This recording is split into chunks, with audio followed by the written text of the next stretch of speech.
Welcome to Often Pacing for Snooze Cannington and Coburn. It's amazing what a little snooze can do.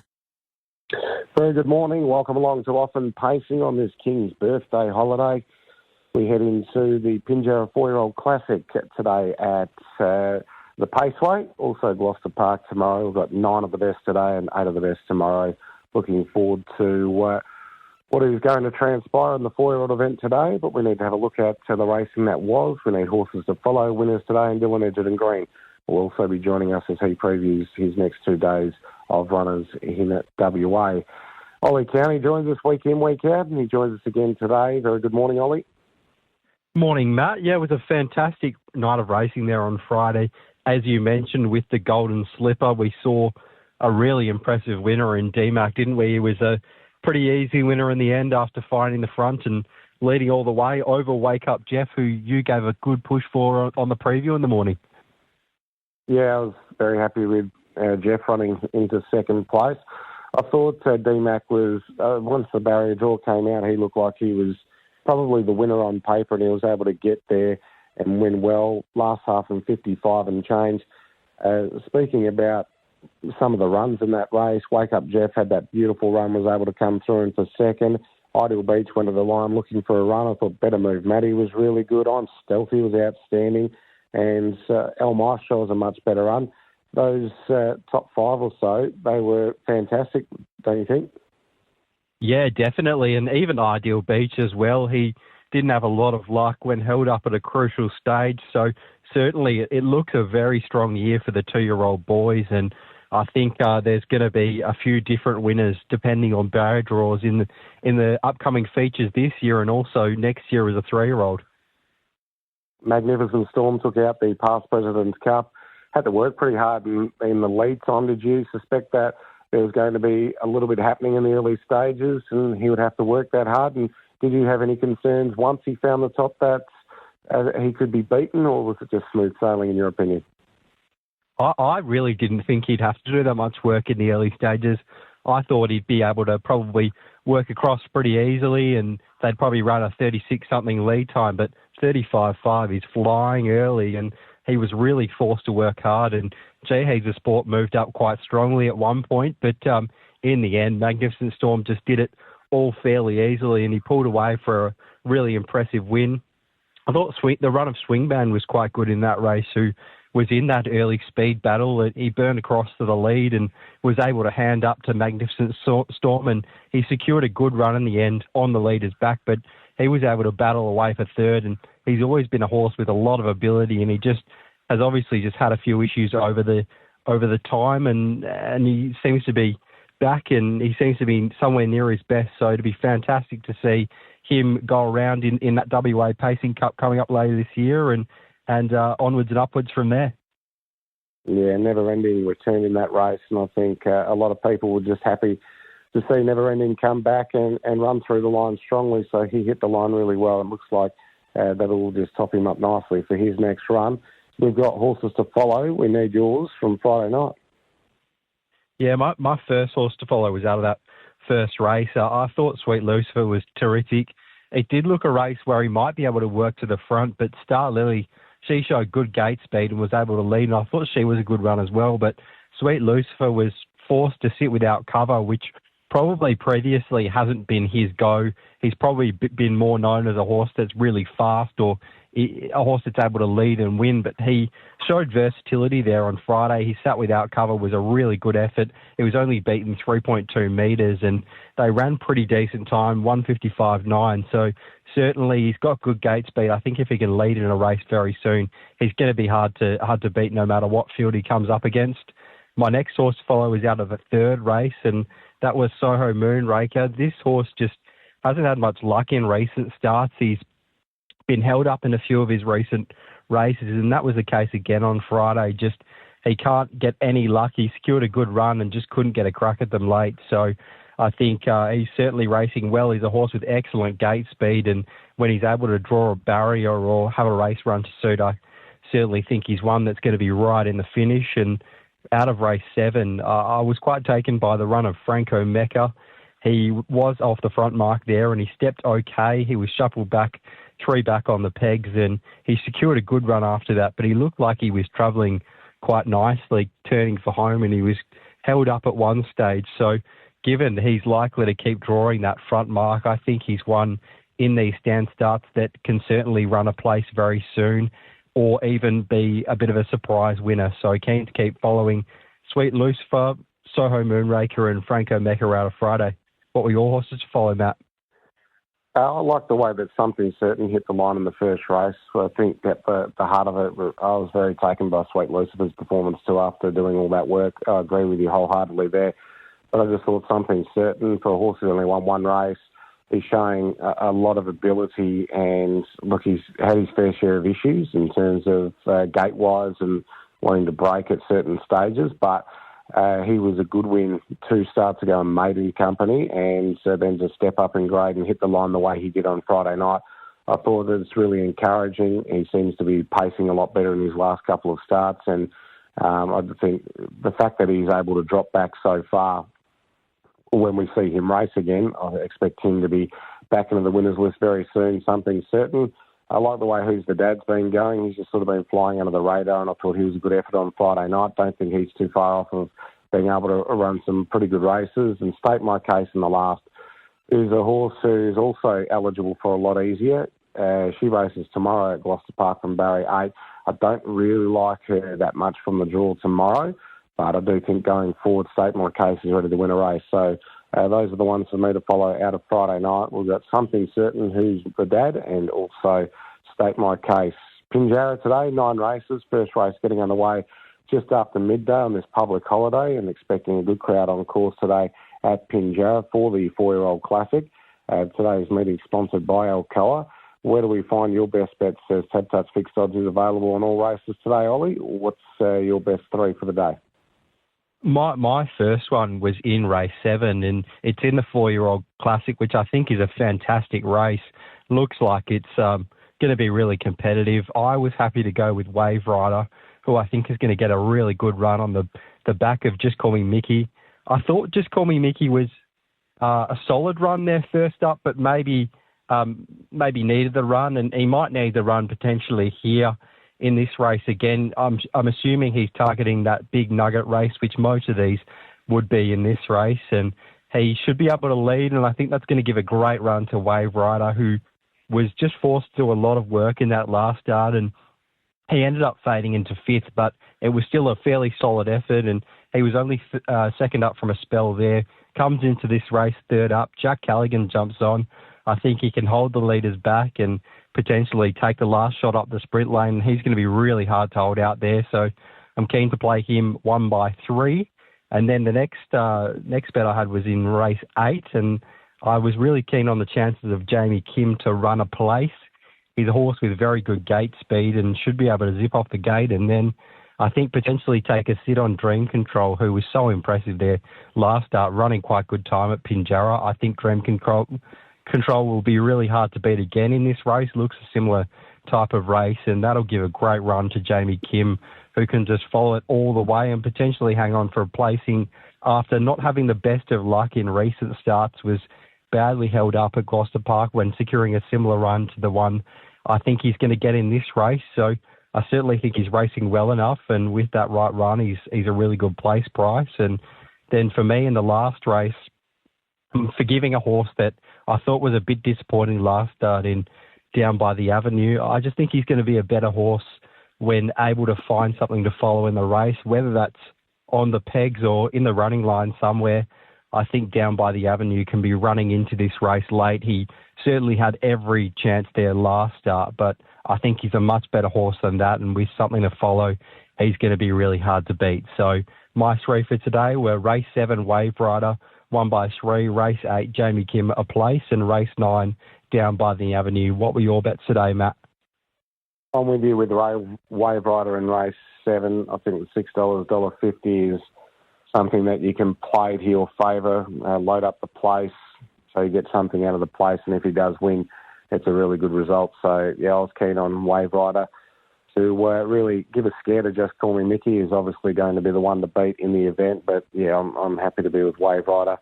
In race 7, race 8, giving Sweet Duncan another chance. He made that run last week and they went 27 and change in for the bell when as soon as Chris Folk saw Joey on a move, and he just took off with the leader, Lord Publisher, and that made things incredibly difficult for Sweet Duncan. I thought the first up run was really good, and I just give a really good opportunity here for Sweet Duncan. I'm happy to be with him again in this race. Race 8, him to win, and race 9. Sorry, we've skipped over one. We'll go to race 6. I should have started with Stormy Skies. So races 6, 7 and 8. Stormy Skies in race 6 was one that I just really liked the trial a couple of weeks ago, and I did think she'd be a slightly better price, but I do think she's got the draw advantage and she could be driven pretty aggressively in this race, and I thought she'd run a really big race. So race 6, number 5, Stormy Skies to win. Race 7, number 8 each way in Wave Rider, and race number 8 will go with the 11, Sweet Duncan. Gloucester Park tomorrow, we've got racing action there. I'll continue on with mine for tomorrow's meeting. We're going to go sort of mid-card, races 3 and 4 for tomorrow's meeting. Firstly, in race 3, we'll go with Major Mickey Whitby for Dylan Edgerton-Green.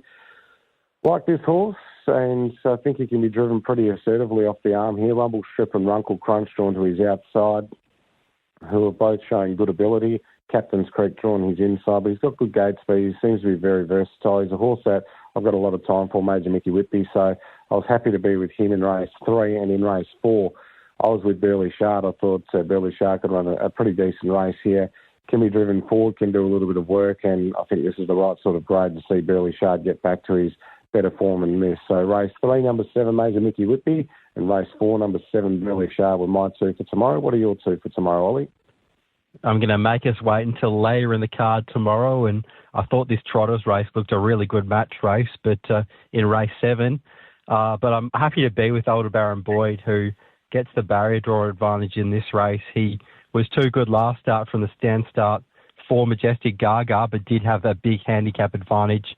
So I think that could mean we get a decent price about Older Baron Boyd, and he should have the gate speed to zip across lead and should be pretty hard to beat from there. Certainly Majestic Gaga is a nice trotter, and second up from a spell will be better for that first up run, but I think Older Baron Boyd is quite a handy trotter, and with that barrier draw advantage, he's going to be certainly hard to beat.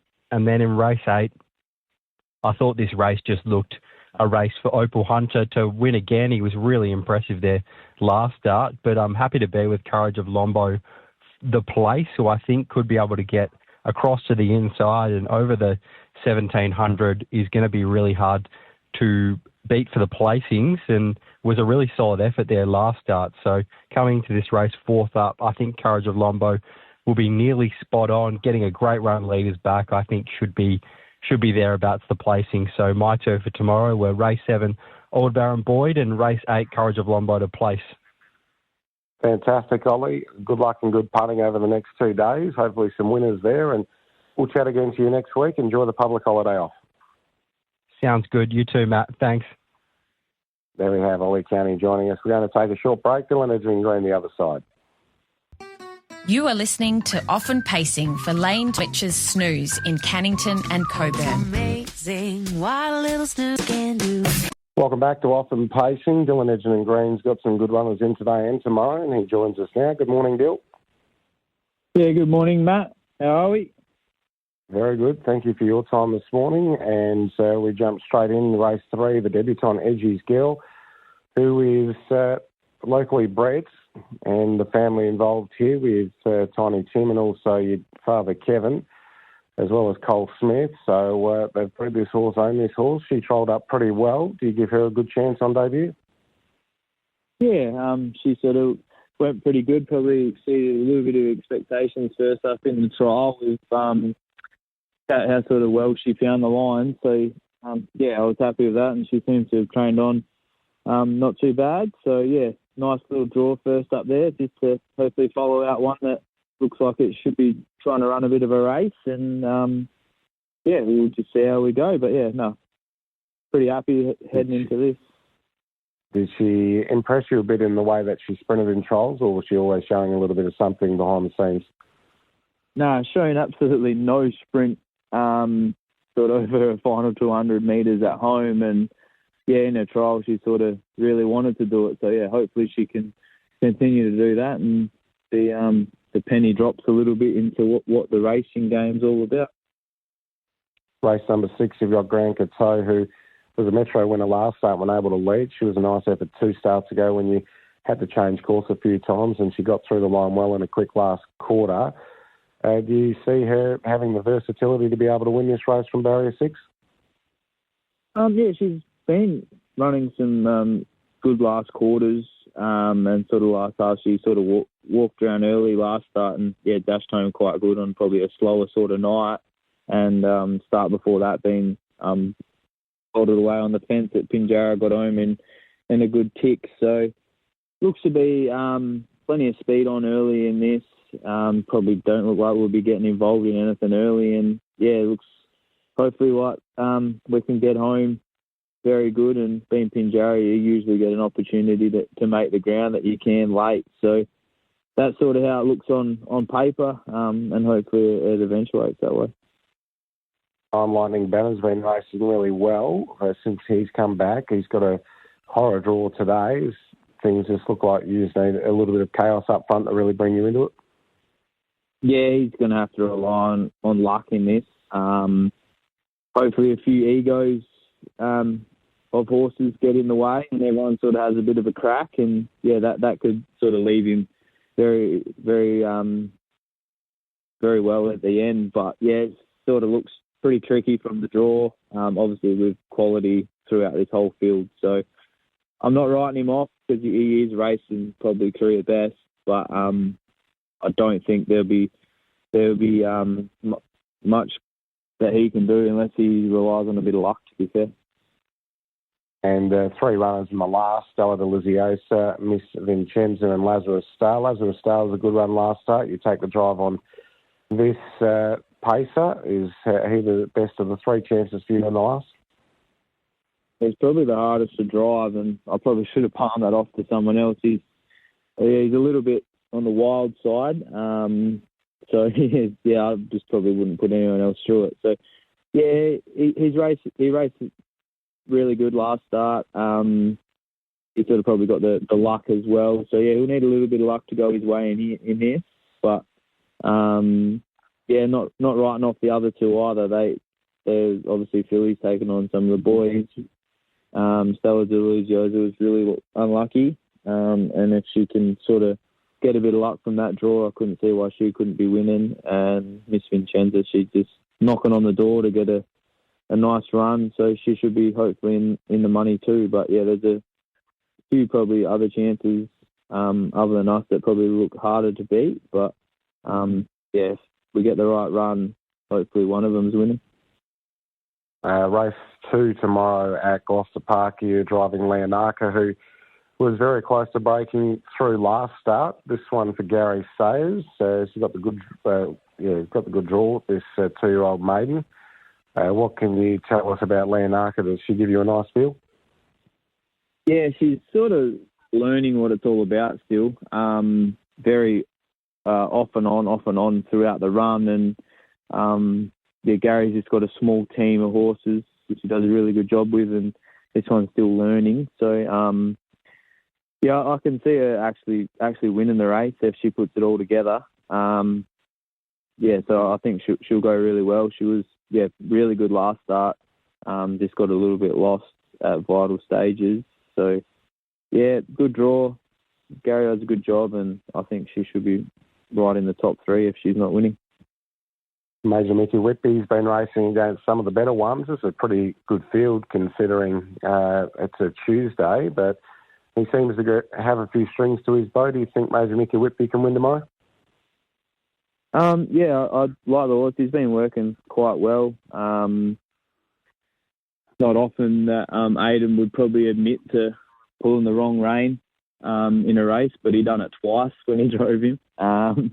And he was just unlucky to not probably finish top 4 or 5 in the Battle of Bunbury. So, there's a few handy ones in this, and, the race can be run in a few different ways, sort of looking at it. So, we'll just have to assess it as it happens. I could see him, finishing top 3 for sure. He's got a bit of ability. It's just whether his tractability is right on the day. Can we see Follow My Stride return to some form in race 5 from the good draw? It's probably a little bit more of a nicer race for her here. She's sort of probably just gone off a little bit and hasn't been, so we've changed a few things up with her, and probably not having to do too much work early this week would probably benefit for her, and yeah, hopefully she can be in the top 4 here with a good draw and just tucked away there nicely. And Sister Cherie, who she's a bit of a funny horse. She's got the ability, but she does seem to switch off and on at certain stages. If she was able to switch on, do you think she's one of the major players in race 6? Yeah, she hasn't had a great deal of luck her first 2 and probably gone not too bad. She's sort of probably involved in a little bit of speed wars early. So looking at this race, I don't think she will be sort of involved in that, and it could probably be run to suit in that way, or just sort of drive her for one run. And she could probably surprise in this. Obviously, the one of Robbie Williams looks to go pretty good. But yeah, we should be finding the line better than she has been, and if that's the case, then she should be in the top 3. Beautiful, Dill. Thank you very much for your time. Hopefully a few winners there over the next couple of days, and hopefully the good form continues on Friday nights. All the best. Thanks, Matty, and enjoy your week. There we have Dylan Edgerton-Green joining us here on Often Pacing. That closes out the show. We've got 9 races today, 12:15 for the start of race number 1, Gloucester Park tomorrow as well. Good luck and good punting, and we'll be back again next week. But for now, it's a very good morning.